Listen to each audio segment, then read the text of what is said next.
کہ ٹک ٹاک پر ایک وقت ایک بہت بڑا فتنہ وہ چھا چکا ہے۔ ایک شخص ہے جو پاکستانی بتایا جاتا ہے، وہ کہتا ہے کہ مجھ کو رات خواب آیا، مجھے اللہ تبارک و تعالیٰ نے کہا کہ تم مہدی ہو، تم لوگوں کو اپنے خواب بتاؤ۔ عالم اسلام کے نامور اسکالر اس کو امام مہدی مان رہے ہیں۔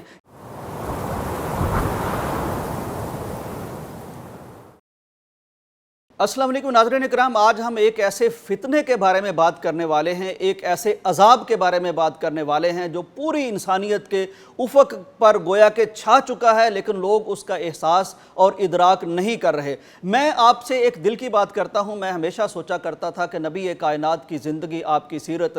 کتابوں کے ذریعے سے ہم تک کیوں پہنچی ہے؟ کیوں اللہ نے اپنے نبی کو اس دور میں نہیں بھیجا جب کوئی ویڈیو کیمرہ موجود ہوتا، تاکہ نبی کائنات صلی اللہ علیہ وآلہ وسلم کا چہرہ اقدس نورانی چہرہ کیمرے میں محفوظ ہو جاتا، وہ بعد والے لوگ دیکھتے، ہم بھی دیکھ لیتے، آپ کا لب و لہجہ اس کیمرے میں محفوظ ہو جاتا، وہ ہم سن لیتے۔ یہ اللہ نے ایسا کیوں انتظام فرمایا کہ ایک ایسے صحرا میں نبی کائنات کو بھیجا، پھر آپ کی بات نسل در نسل، کڑی در کڑی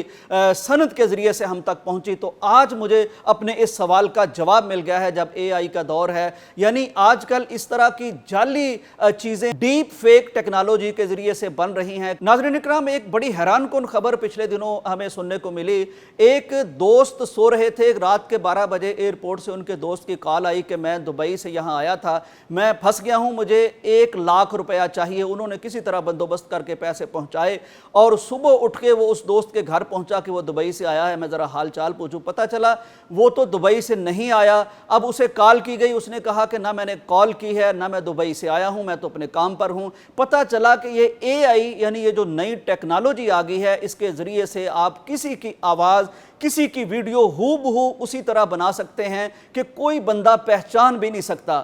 ناظرین اکرام، اس کی ایک اور مثال میں آپ کے سامنے رکھنا چاہتا ہوں کہ ٹک ٹاک پر ایک وقت ایک بہت بڑا فتنہ وہ چھا چکا ہے۔ ایک شخص ہے جو پاکستانی بتایا جاتا ہے، وہ کہتا ہے کہ مجھ کو رات خواب آیا، مجھے اللہ تبارک و تعالیٰ نے کہا کہ تم مہدی ہو، تم لوگوں کو اپنے خواب بتاؤ۔ یہ فتنہ اپنی جگہ پر موجود ہے، لیکن اس فتنے میں اے آئی نے کس طرح اس فتنے کو بڑھا دیا ہے، کس طرح نبی کائنات نے فرمایا تھا کہ فتنے تم پر اس طرح گریں گے جیسے اندھیری رات میں وہ تاریکیاں گرتی ہیں۔ تو ایسی ہی کیفیت مجھے تو محسوس ہوتی ہے۔ اس نے سب سے بڑا جو فراڈ کیا، ایک تو یہ کہ جو اپنا دعویٰ کیا وہ غلط ہے، دوسرا یہ کیا کہ عالم اسلام کی 2 معروف شخصیات جن میں مفتی مینک صاحب ہیں، ان کی اس نے ویڈیو اور آڈیو پوری تقریر، وہی لب و لہجہ، وہی اسلوب، وہی انداز، یہ اپنے حق میں بنا لیا، یعنی کہ وہ عالم اسلام کے نامور اسکالر اس کو امام مہدی مان رہے ہیں۔ یہیں پر اس نے بس نہیں کی، بلکہ اس نے مزید دجل اور فریب سے کام لیتے ہوئے عالم اسلام کی معروف شخصیت ڈاکٹر ذاکر نائک صاحب کی بھی ڈیپ فیک ٹیکنالوجی کے ذریعے سے اپنی تائید میں ویڈیو بنا لی ہے۔ تو ناظرین اکرام، اس سے مجھے اندازہ ہوا کہ نبی کائنات صلی اللہ علیہ وسلم اگر اس طرح کے کسی دور میں اللہ تبارک تعالیٰ بھیجتا تو وہ جال ساز جو حدیثوں میں جال سازی کرتے رہے، جو آپ کے نام غلط چیزیں منسوب کرتے رہے، وہ ڈیپ فیک ویڈیو بنا کے کتنا امت کو انتشار کا شکار کر سکتے تھے۔ لیکن دوسری اہم ترین بات جو اس ٹیکنالوجی کے ذریعے سے ہمیں جاننی چاہیے، اپنے دوستوں کو بتانی چاہیے، اپنے بچوں کو بتانی چاہیے، اپنے رشتہ داروں کو بتانی چاہیے کہ ہمیں بہت زیادہ ہوشیار ہونے کی ضرورت ہے، کیونکہ اس ٹیکنالوجی کے ذریعے سے کسی بھی مرے ہوئے شخص کو دوبارہ سے یعنی ویڈیو کے ذریعے بتایا جا سکتا ہے، دکھایا جا سکتا ہے، اس کا وہی لب و لہجہ ہوگا، وہی انداز ہوگا۔ جو لوگ اداکار وغیرہ فوت ہو گئے ہیں، ان کو اب لا کے یہ فلموں میں بھی ان سے کام کروانا شروع کر چکے ہیں یا کر دیں گے۔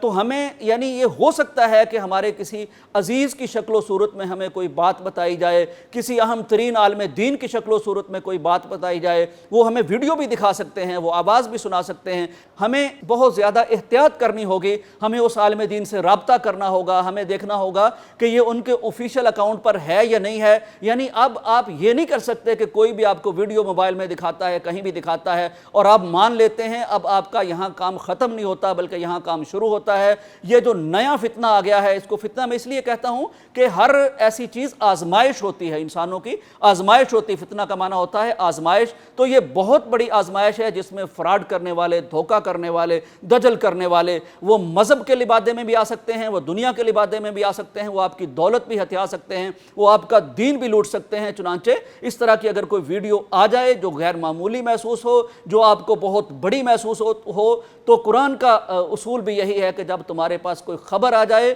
تو پھر اس کی تحقیق کرو اور اس فن کے جو ماہرین ہیں ان سے رابطہ کرو، اس کے بعد کوئی فیصلہ کرو تاکہ آپ کا دین بھی محفوظ رہے، آپ کا ایمان بھی محفوظ رہے۔ اجازت دیجیے، اللہ حافظ۔